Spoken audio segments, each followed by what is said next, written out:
What's up, guys? Let's talk photography and health. Yeah, it's been on a lot of different channels. Does photography help you with your health and that? In fact, if you're kind of interested in health, that kind of stuff, I do have another channel, longevity, exercise, and all that other kind of stuff. I want to kick you over to there if you want to kind of get into some things that are different. But let's kind of circle back around photography. You'll hear from guys like, oh, it's kind of healthier, it helps you out. And there's a lot of scientific reasons that's kind of not talked about. People talk about the mental aspect. So there's two things. There's the physical aspects of photography, or just getting out and walking around. Like what has your mother said to you? What are some of the things? Hey, go outside. When you're a kid, go outside, get outside, go out and play. And then there's the mental aspects. And one thing I noticed early on working as a consultant, it was kind of stressful that I used to love to bass fish and I used to love to hunt. And I don't know, for some reason, those weekends would come by and I would get grumpy, and then I'd go fishing or hunting, spend the day out in the wild. And then it was like a reset, a mental reset. So you have the mental aspect, the physical aspect, but a lot of people don't really talk about on, photography channels. You can supplement this with golf. You'll see people golfing and they're, walking 10 miles on 18 holes, or just going out frisbee golf or whatever it is.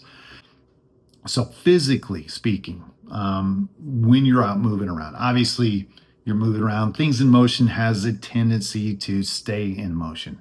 So you're getting your heart rate up, you're moving, you're getting your balance going. If you're backpacking, if you're doing any of that kind of stuff, that helps your cardiovascular system and everything else. But there's a lot of other things that aren't talked about in this, and that is your stress to the environment and how it's healthy for your body.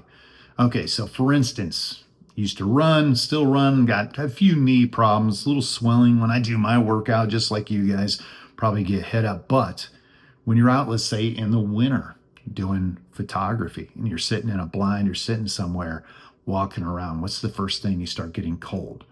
So you kind of equate it to, because I'll do ice baths, equate it to a small mini ice bath on your joints.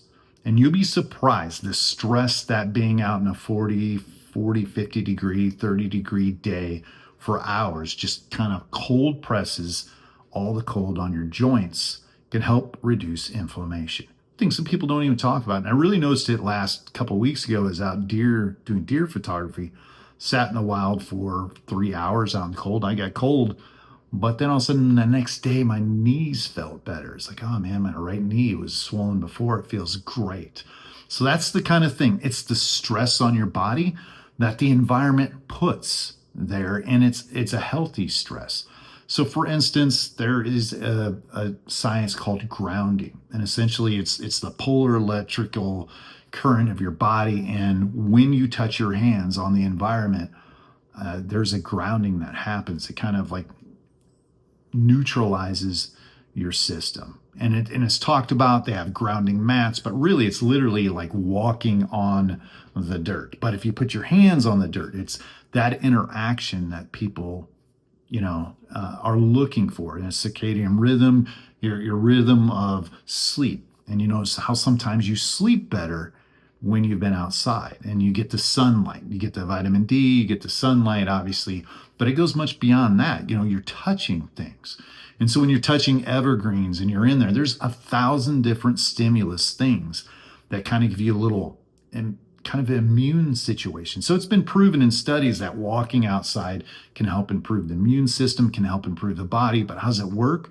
Well, you're getting exposure to everything: ragweed, hay, pine needles, grass. You talk about it, it's out there, and it's a little bit of a switch. It's kind of like a little mini flu vaccine for you. You're getting hit with all this stuff that your body starts adapting to. You get the clean air, you sleep a little better, you might brush up against some things. Your eyesight, you're not looking just at the PC screen, you're looking further away.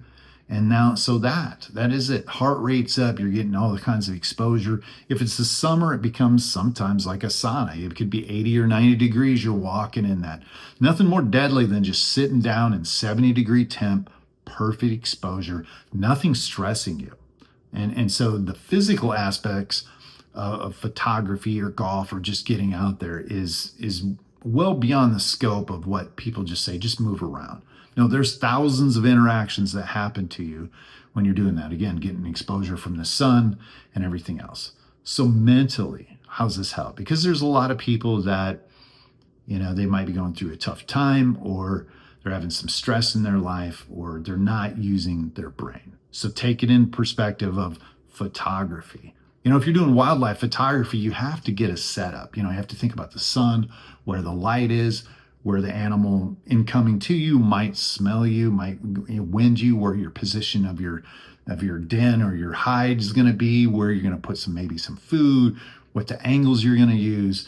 You're going to look at a lot of problem solving items, and that is good, obviously, for you mentally, the cognizant of things, where they've done studies for construction workers, or I should say, plant workers, someone on a manufacturing line, a guy that's 30 years old. They look at the brainwave activity that he has. He's just turning the bolts, not a lot of stimuli. And then they've looked at a math professor that's 65 years old, and they noticed that the brain waves, normally there's a disproportionate amount for a younger guy. He's a lot more active, everything's there. But they looked at a 65, 70-year-old individual that is a math professor, always using his brain. They're like, this guy has the brain activity of a 25-year-old. And they looked at a 25-year-old, plant worker who wasn't getting enough stimulation. His brain waves were someone of a 70-year-old not using it. So it's kind of one of those things, you use it or lose it. The problem solving of you going out and doing photography, looking at different angles, the light, the creative aspects of that, all kind of encompass into your well-being, not into that. And then it goes as far as other exercises, golf, where you're trying to set up a shot. And you start asking yourself a lot of variable questions.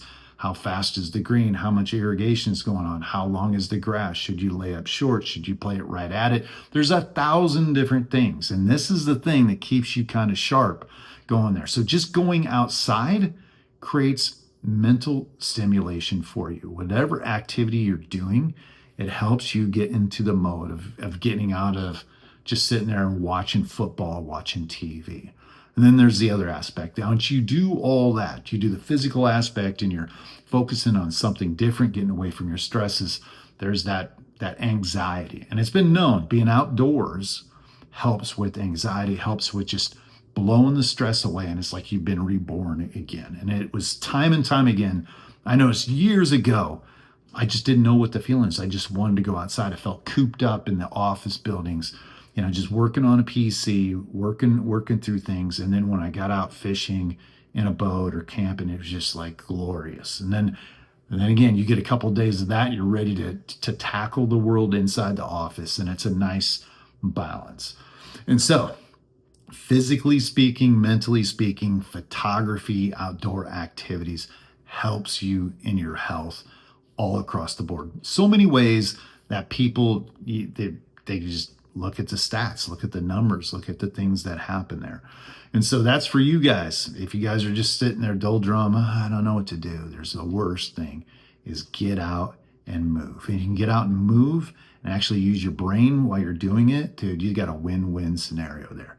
So I hope this helps a little bit, folks. We look at the obesity in the United States. 73% of people are overweight.